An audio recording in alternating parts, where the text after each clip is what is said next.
नमस्कार। आप तक न्यूज़ में आप सभी का हार्दिक स्वागत। सबसे पहले नजर डालते हैं आज की ताज़ा खबरों पर।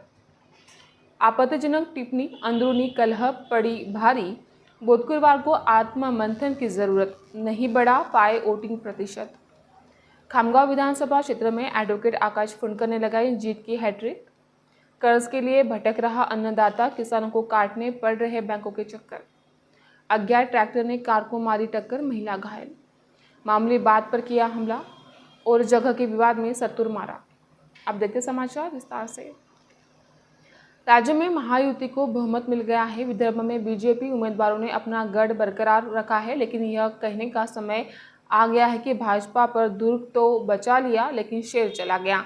आपत्तिजनक बयानबाजी और पार्टी के भीतर की कलह के कारण चुनाव में बीजेपी को भारी कीमत चुकानी पड़ी है। लाडली बहन योजना राज्य में गेम चेंजर रही है, लेकिन वनी विधानसभा क्षेत्र इसका अपवाद रहा है। पूर्व विधायक संजीव रेड्डी बुधवार को आत्मनिरीक्षण की जरूरत है, ऐसी चर्चाएं हो रही हैं।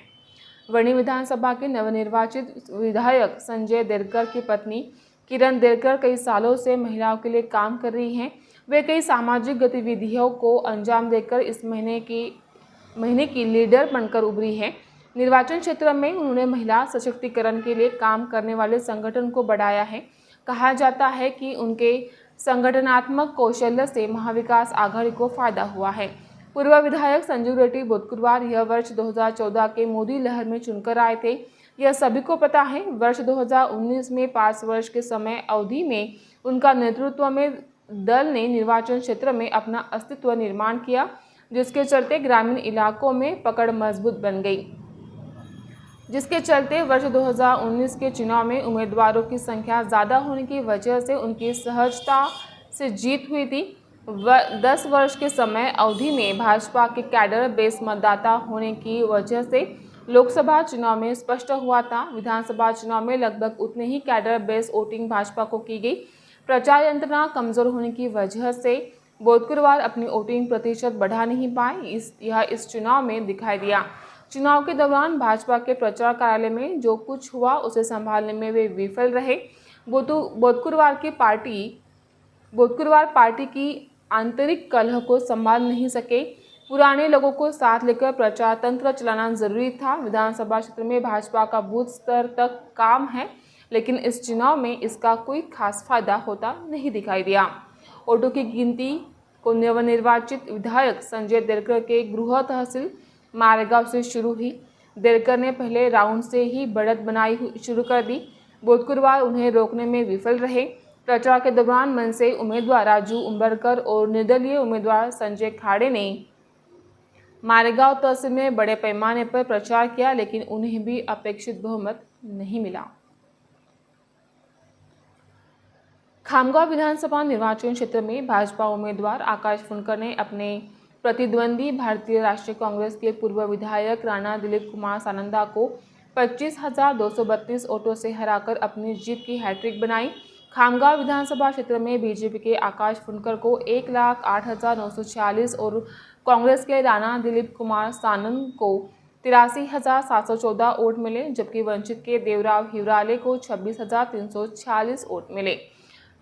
खामगांव विधानसभा क्षेत्र में आकाश पांडुरंग फुंडकर भारतीय जनता पार्टी 1,08,946, राणा दिलीप कुमार गोकुल सानंदा भारतीय राष्ट्रीय कांग्रेस 83,714, देवराव भाऊराव हिवराले वंचित बहुजन आघाड़ी 26,346, श्रीमती अश्विनी विजय Waghmare Bahujan Samaj Party 646, Pavan Keshav Jain Washimkar Samata Party 255, Bhimrao Harishchandra Gavai Republic Sena 171, Mohammad Arif Abdul Latif All India Majlis e Inquilab e Millat 218, Mohammad Hasan Inamdar अल्पसंख्यक Democratic Party 278, Rashid Sheikh Kalu Indian National Muslim League 423, Uddhav Omkar Atole निर्दलीय 109, निखिल मोहनदास थड़े निर्दलीय 63,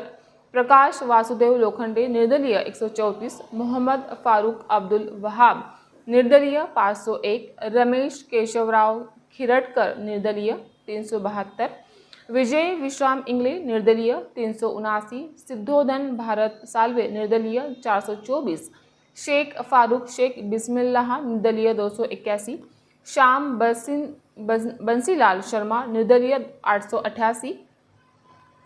तो नोटा के बटन पर 1111 वोट दिए गए हैं। खामगांव से मोहम्मद फारूक रिपोर्ट। इस वर्ष खरीफ मौसम किसानों की दृष्टि से अच्छा नहीं रहा। इस मौसम में उपज की आने वाली 50% से भी कम आने के आसार दिखाई दे रहे हैं, जिसके बाद किसानों ने रबी मौसम की बुआई कर अपना ध्यान केंद्रित किया। लेकिन यहाँ भी कर्ज के लिए किसानों को बैंकों के चक्कर काटने पड़ रहे हैं। धीमी गति से कर्ज वितरण के चलते इसका परिणाम रबी मौसम की फसल पर होने की संभावना जताई जा रही है। 30 सितंबर तक खरीफ मौसम का कर्ज वितरण का काम चलता है, लेकिन अधिकतर किसानों को फसल कर्ज की ज़रूरत अगस्त माह तक होती है, जिसके बाद खरीफ मौसम में कर्ज की मांग को लेकर किसान नहीं आते हैं। अब रबी मौसम का समय चल रहा है और किसानों के हाथ खाली हैं। चुनाव आचार संहिता की घोषणा होने से पहले तक जिले में विभिन्न बैंकों ने इस मौसम में केवल 5.54% कर्ज वितरण किया है। बड़ी संख्या में किसान विभिन्न बैंकों के चक्कर काटते दिखाई दे रहे हैं। चुनाव की आचार संहिता के चलते कर्ज वितरण और अतिवृष्टि में हुए नुकसान का मुआवजा आदि सभी प्रभावित हुए, जिसके चलते किसानों की नजरें आचार संहिता की समाप्ति की ओर लगी है। फिलहाल एक ब्रेक लेते हैं, जल्दी हाजिर होंगे, बने रहिए आप तक न्यूज़ पर। जुल्म के खिलाफ इंसाफ की गुहार लगा रहे मजलूमों की पहुंचाने आवाज आ रहे हैं आप तक। शहर की हर हरकत पर नजर है।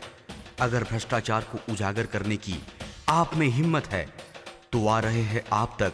हॉस्पिटल, गांव हो या जंगल, स्कूल हो या कॉलेज, या फिर हो पुलिस स्टेशन, तहसील हो या कलेक्टर ऑफिस, और फिर क्यों ना हो नगर परिषद, सभी की है आज की आवाज।